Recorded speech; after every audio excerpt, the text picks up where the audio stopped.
Just briefly, your new obsession is the authorship of the plays and poems that commonly we now say are written by someone called William Shakespeare. Yes.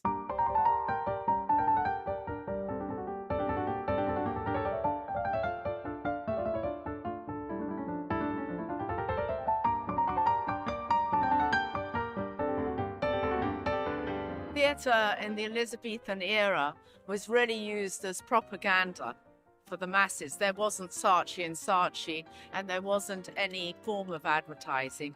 So basically they got together a whole band of merry men who are very, very brilliant writers to write plays. The work is extraordinary and it still lives today. For me, it's important to hunt whether or not De Vere did the plays, because if I was writing the plays, I'd want to be remembered because they're works of genius. Highly political. They write not of things that happened hundreds of years as they do for us, but recent events, fairly recent events. One of the plays is about the Queen's father, Queen Elizabeth's father, Henry VIII. Now, they were very controversial.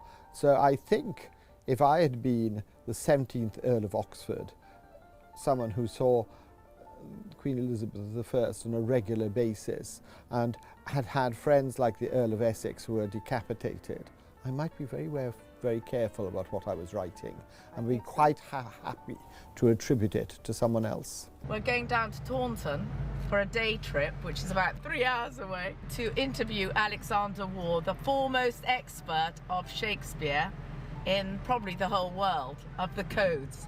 And basically, I am going to interview him to discuss why Shakespeare, the wool dealer, did not write those plays, and in fact it was Edward De Vere.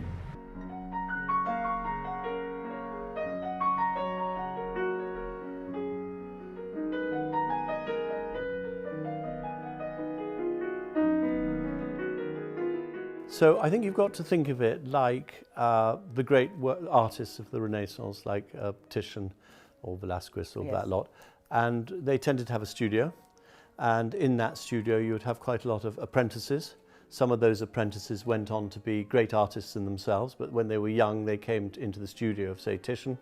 Titian, as the great artist, would decide what is the subject of the painting, what is the main symbolism, what is the main meaning, and the most difficult parts of it, the face he would paint, and maybe the apprentices would paint the bit of toga or some grass at the bottom, and as they got better they would paint more difficult parts of these often very vast canvases. So I think what we've got is exactly the same situation in playwriting in England. So you would have the master, who was Edward De Vere, and Yes. we know as a fact that he was surrounded by a lot of servants who were playwrights. You have a completely different take on this, and you say he didn't work with any of these people at all. No, I'm not saying he didn't work with these people, but let's just change our thought about Elizabethan England, which seems very far away. But at the time it was people telling on each other, and it was a terrifying world. You know, absolutely you couldn't be yourself, and you had to actually pretend to be somebody else in order to write what you wanted to write. I'm extremely happy this morning because my wish came true. I'm here at the De Vere Society, but now we've got you here, James. James De Vere Beauclerk. Yes, so can you tell us a bit about the wonderful history that you've been born into? Yes, well, so we're here today to talk about Edward De Vere and Shakespeare and his connection to the Cecils. Tell me your secrets. I will not disclose them. With what I most enjoy, contented least. And trouble deaf heaven with my bootless cries. Sings hymns at heaven's gate. But then I scorn to change my state with kings.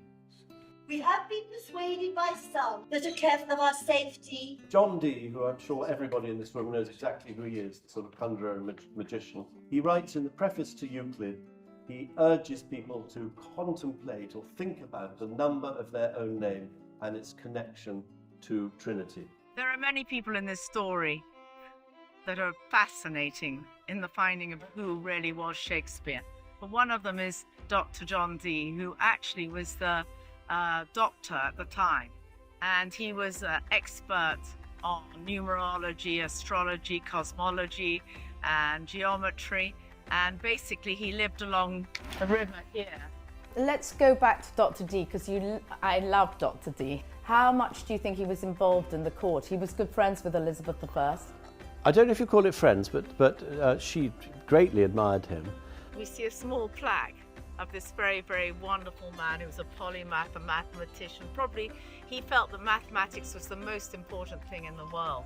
So he was looking into the future, he was doing magical spells, he was talking to angels and possibly demons, although he always denied that. He was very much involved in the spiritual world, in the world of geometry, maths, navigation. So he was in some ways the wisest man around in Elizabethan England, and according to some people he was also the biggest fool, that he was duped by a sidekick of his who was looking into a crystal ball and telling him what angels were saying. Well, right next to the site where John Dee lived and had his library, and he had the biggest library, I think, in the Western world, point here. Dee was taking notes on all these conversations he was having with angels. So he becomes a man of enormous intrigue, Dee, a very interesting character. That they used to summon up spirits, and the local mob were very worried about this. And in fact, when he was away travelling in Europe, he travelled extensively. They actually burnt his library down. I mean, goodness knows what would have been in that. Many, many people around the world are starting to look into very deeply and try and find more about him and what he really knew. Shakespeare couldn't have written these plays, especially the Stratfordians hate this question, okay, the dates. The dates are really important. John Dee is early 1500. Elizabeth I was 1533. You can suddenly see there's a problem with the dates. Why is there a problem? Because Shakespeare was born too in young. 1564, exactly. De Vere's dates, which are highly important, are 1550 to 1604. Why did he suddenly die at 54? Nobody knows why. There was a mastery of having more than one meaning, 2 or 3 meanings. And that actually brings us back to the whole subject of who Shakespeare was, because a lot of the contemporary evidence about Shakespeare is in poetical form. And those days, Ben Jonson, people like that, who wrote 2 poems about Shakespeare, in those days you had multiple meanings. And all you have to do is look at those poems a bit carefully, and you can see that they all knew, everybody knew, that Shakespeare was a pseudonym and that Edward De Vere was the principal name behind the name Shakespeare. Apparently, we haven't had any luck this morning. I'm so upset. The painting isn't there. Okay, this is all the fault of Edward De Vere, that his grave is hidden, and Shakespeare, the wool merchant, is here instead. We're in Poets' Corner, and I'm absolutely thrilled to see that actually he's pointing northeast to the grave of Edward De Vere, beautifully talked about by Alexander Waugh. So Dee says in a preface to a mathematical book, he says everyone should try and meditate on the number of their name and connect it to the Holy Trinity. Now that seems an odd instruction, doesn't it? But if you can work out what the number of your name is and connect it to the Trinity, then you are closer to God. It's such a key, actually, this, to the Shakespeare authorship question. Because when he chooses a pseudonym, he chooses to mirror 1740. And he chooses the name William Shakespeare, which is 4017. Now, how does that work? Well, V is the 20th letter in the Latin Roman alphabet. And D would have nothing to do with the English alphabet, by the way. Nothing to do. You had to go to Latin, Hebrew, or Greek. So using the Latin, V is the 20th.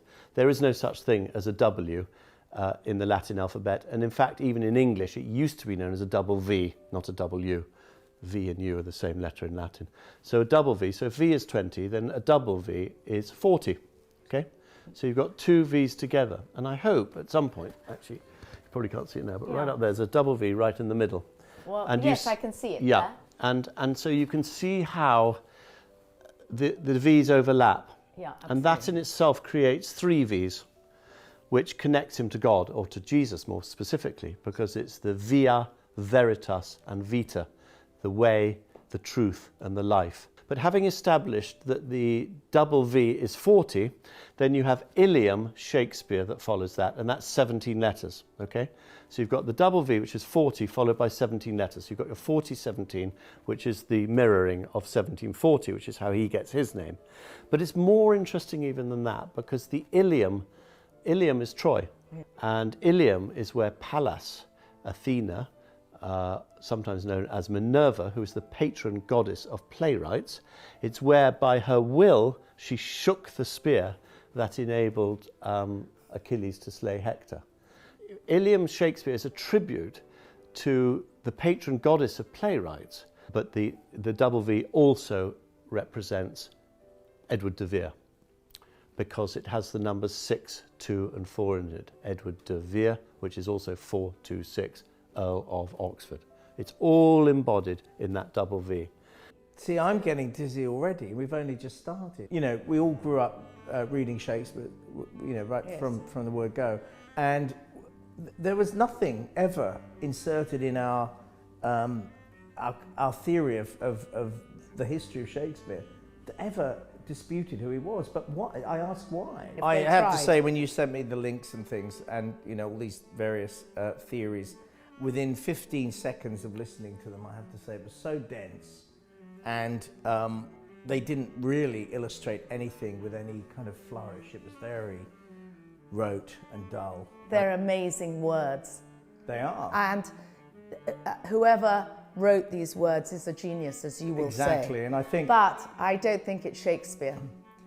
I still to this day think, you know, because there's all these theories that he couldn't, you know, how could he write about foreign lands because he never travelled and all this stuff. Well, exactly. But I also counter that argument with whoever wrote these plays had the imagination of a great genius, a great writer. No doubt the works are extraordinary, and I believe that they are from one body. I need... What do you need? I don't know where to take the conversation further, really. Okay, well, you go ahead, but we'll go back, because we're not finished yet. We're not finished. I'm not oh finishing my God, with we're not you. finished yet? I'm not finishing with you yet. Oh my So God. you can do your speech. I thought Get I it was off your... going to be a quick insert.